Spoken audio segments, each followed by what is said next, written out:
In front of me is SONY Xperia 10 and today I would like to show you how you can turn on or off location of this smartphone.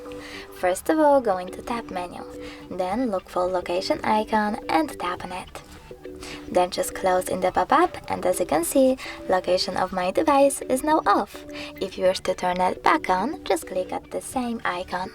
But you can also go into device settings, scroll down, choose location from here, so RMS click, and manage it by tapping on the switcher next to use location.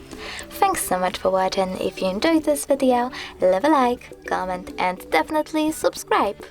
Bye!